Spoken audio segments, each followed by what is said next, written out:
I would describe practice as being equally challenging, but in the complete opposite way most of the time. In that the problems you're solving in practice most often are not that complicated, really.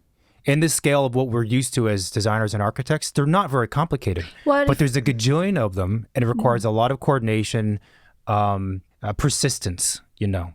So I would kind of describe school as like you're looking at a fewer number of really deep, complex philosophical questions, and you're going down this rabbit hole of like all this crazy thinking that's intertwined and stuff, right?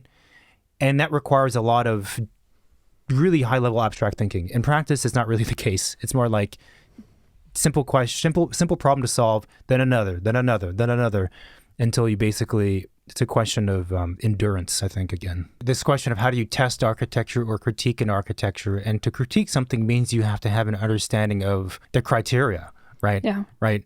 Like, again, you scoring this aspect 1 out of 10 kind of situation. And I had mentioned that the context or like the site constraints and all the other constraints that you deal with in a school project are less. And you said we actually intentionally ignore some of them, like budget, for example. And we should, because it would overwhelm any student for sure. And I think, like, how do I put this? So like if there's a total amount of things, a criteria to critique a project, okay? A total amount of criteria. In practice, that is mostly made up of all the stuff you mentioned: building code, zoning code, budget, materials availability, climate, all of that, like real life stuff. In school, what happens is that we remove, I would say, like 90% of that, right? And so what fills up the remaining 90% that you removed? It's the concept, right? And I would not change that as a way of teaching. I think that's important because you need to learn how to develop those thinking skills.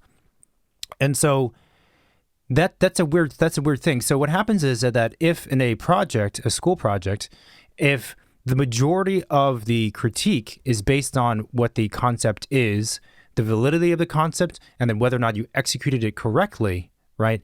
That is a different way of thinking about architecture, a different design process, a different critique, a different ball game from critiquing an architecture based on all the real life criteria.